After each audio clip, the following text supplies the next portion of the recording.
What's going on, guys? Welcome back to the channel, Pete's Carport. I'm excited to let you guys know the LS430 I picked up just a few weeks ago is coming along awesome. If you haven't tuned in, we got the transmission running great, we got the folding power mirror working, and last video, out of nowhere, I was able to get the power windows which were sticking.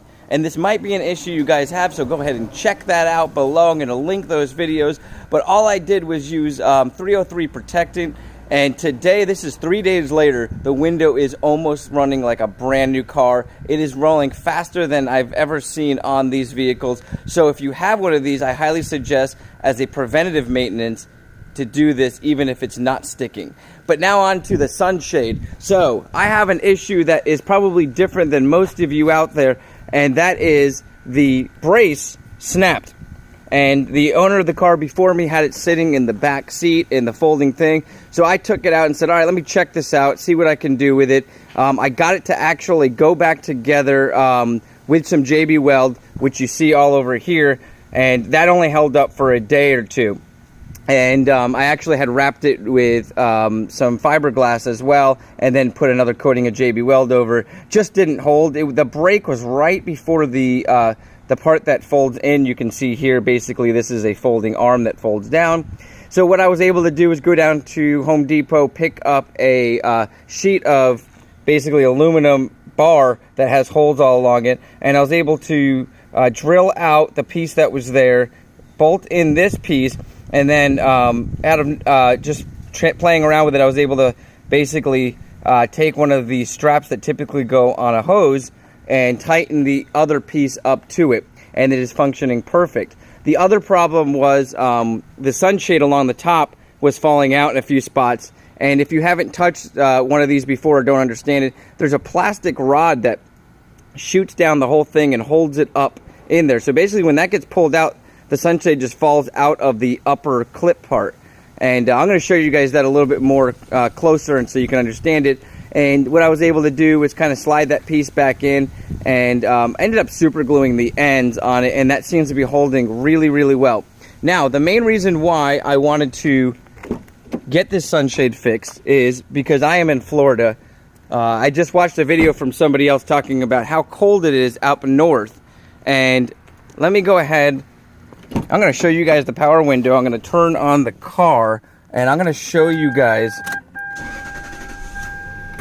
how hot it is in Florida right now. Let's see if we can get the temperature that comes up. I think I got to shut the door to get that. Yeah, 81, and I'm in the carport. I was driving around just a little bit ago, and it was up to 86, and it is hot outside, guys. But let's go ahead and check out how fast this power window is now moving. And that's basically on all sides. And I have not cleaned down the window yet because I wanted this solution to really get into these seals. And like I said, if you want more info on that, go ahead and check out the video below in the link. But we're going to move on to talk about the rear sunshade. I'm going to show you guys how that functions now. So when I hop back here, let's go ahead and I'm going to let it down so you can see this a little bit better from the inside and outside. So let me go ahead and get the sunshade down. As you can see, it functions perfectly, and I'll bring it back up just so you can see. So what I was talking about earlier is this here has a basically a part where a tube slides through, but this piece pulls up in here, the tube slides in there, and it keeps it from falling out. That tube had been pulled out all the way towards this end, so I had to actually cut it and bring it back down there and slide it back through. That was the easiest way I found to do it, since all of this was nice and secure. So let me go ahead and bring that sunshade back down. From this side, you can already see sun damage. If I touch this, it's basically so brittle that it just starts to shatter. And I'm going to come around here, and I tried everything. You can see how bad that's just peeling off. Now, of course, I can bring this to a upholstery expert, have them redo that, but you're talking about a lot of money, and I do not want to spend a lot of money on this car. I'm trying to do it on a budget, but also make everything look really nice. So I went down for 14 bucks, got 2 yards from Joann Fabric of this quilted padded material, and I'm going to go ahead and make up some sort of pillow-like layer that is going to rest across here. I'm going to make it very simple. I'm probably not going to do any sewing. I'm probably just going to cut it, fold it all in, and use some fabric glue. And then so it lays there. It also is going to go around these speakers here so it doesn't cover the speakers. And it's just going to rest up in there really nicely and cover up that nasty part. I may even add some Velcro, because eventually, if I want to sell this car and somebody wants to replace that, I want to give them that capability without gluing anything in there and causing further damage when they go to remove it. So let's go ahead. I'm going to get set up to do that. I just wanted to fill you guys in. The sunshade is working. The power window is working. The power folding mirror is working. And one of the last things that I have to do on this car now is the speakers are all blown. And that's really not the biggest deal to me. I don't really listen to loud music anymore, but I do like to have a great sounding system. I will probably do that very last. And I'm all about stock radios. I might have mentioned this in the last video. So I really like that they used the Mark Levinson sound system. And I like the fact that I've got the tape deck, because then I can modify that to be able to use an MP3 player. Or just my phone, basically, is what I mean by that. So let's go ahead. I'm going to get that fabric cut up. I'm going to show you guys how I'm going to lay that in. And we're going to get this car as much back to the original condition as we can get without spending a ton of money. So stay tuned, guys. All right, guys, that went way easier than I originally planned. I basically took the material inside the house and I folded it up and got it to look really nice and pillow-like. Came out to the car, spent about 15 minutes wedging it into the crevices, making sure that it covered up all of the damaged material and is going to protect that area for the rest of the time. And the awesome part is I did not glue anything, I did not Velcro anything, so everything will come out very easily if needed, but also it stays really well in place because of the way that I wedged everything in there. I also wanted to mention, you can see the headrests are still going to be visible to the sun out here in Florida, which can take some really bad damage.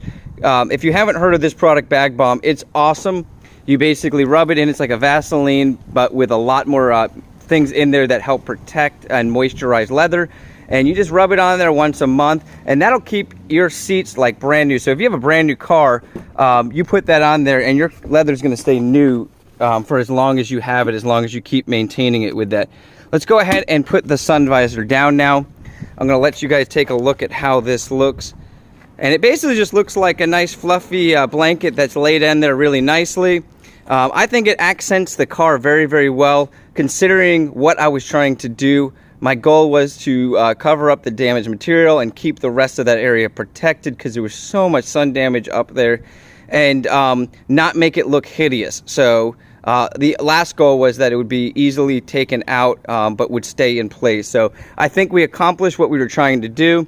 I want to thank you guys. I appreciate all of you. Thank you for tuning in. Some of these projects are just things that I need to get done, but I know you guys enjoy watching all the videos. Gives you guys idea for future things, or maybe one of you guys out there have this exact same issue and you're looking for ideas to fix the issue. My name's Pete. This is Pete's Carport. I hope you guys love this project LS430 as much as I do. It is basically almost done with everything that I wanted to do with it. My last thing is going to be those speakers. We're going to go ahead and change those out. Not my biggest concern. I'm okay with the stock radio. I love that fact that I can upgrade it with a tape deck and one of those FM transmitters. I'll show you guys which one I use, because I've actually played around with it and got it to sound really, really good, Bluetoothing from the phone and running through the tape deck. So have a great day, guys. Have a great weekend. Thanks again for tuning in. This is Pete's Carport.